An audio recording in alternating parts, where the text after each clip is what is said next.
However, now in the last 5 years, there's no option, right? Everybody talks about AI, so scientists have, they don't want to be left out, right?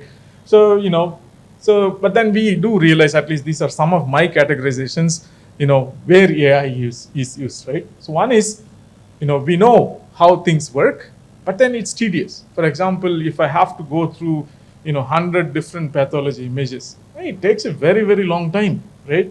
I know how it is done, but I cannot do it fast. Can AI make it faster? That's the first point. Second one is, I still don't know, right?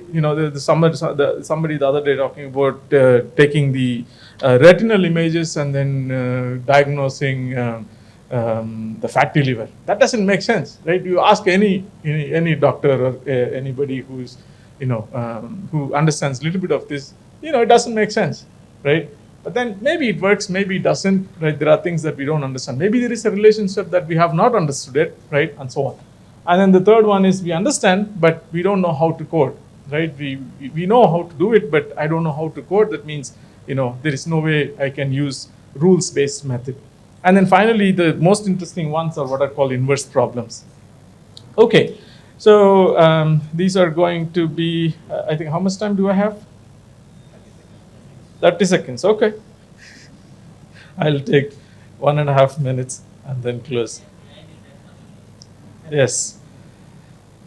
I'll just show one example, okay?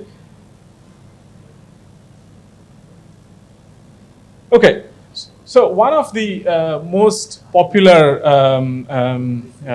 AI methods now is what is called generative modeling, right? Generative AI.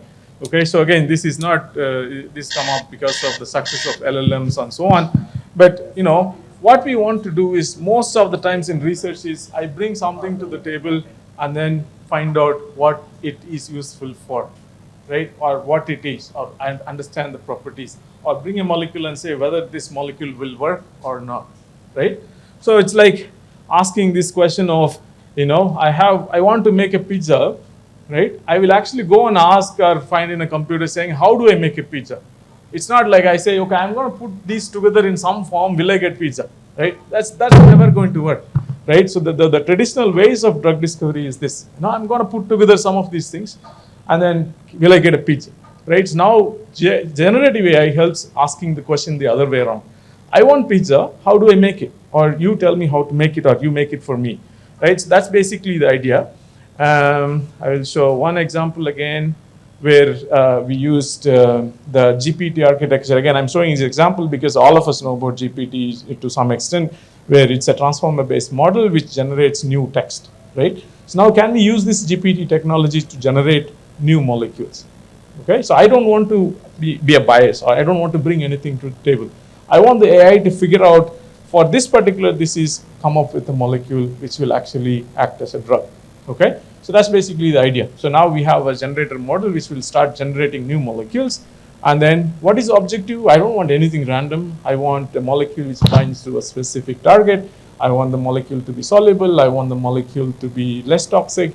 I want the molecule to to have the cell permeation factor and so on. All that, and then we do, and you can see this is one of the targets that we choose. It's a kinase target relevant in cancer, which we work with other people also. And you can see these are the molecules which we did not have anywhere, right? This was never made. This is not present in any of the libraries or data sets.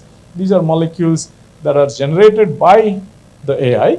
And you can see it nicely fits into the pocket. And you can use physics-based methods and experiments to figure out, that how nice these things are. So just, 4 takeaways, 4 additional points that I wanted to quickly say, the last ones, right? So what are the potential and successes? In the last 5 years or so, 75 AI discovered molecules are in clinical trials, right? None of them have been successful yet. But then, as I said, we are talking about a very short timeline. So this is an annual growth of over 60%. So this is not just to, cut cost, or it is not just to make the process shorter, right? So we have drugs, or we have treatment ways for only about 500 of the 7,000 rare diseases, right? If this actually works, maybe, we will have drugs and, compounds that we can treat more diseases than we can think of. If you take the, many of you may be from the pharmaceutical industry, but if you take what targets, pharmaceutical industries work on, one of them, of course, is cancer. The top one is cancer. Why? Because, that's where that makes sense in the business aspects and the investment aspects as well, right? So we actually ignore diseases that may generate lesser revenue, right? If we can make it, if we can do this, or if the AI can actually have a role, it may democratize and then help us, the small companies and others to do drug discovery. Again, the last one I wanted to quickly say, the most big pharmas now, they, very very closely work with AI. One example, of course, is Eli Lilly and Novartis's arrangements with, that's the name I was looking for, Isomorphic. That's a company owned by Alphabet, which is a Google's parent company. Okay, so here I will stop, and then if there are any questions, I'll be happy to answer. Thank you.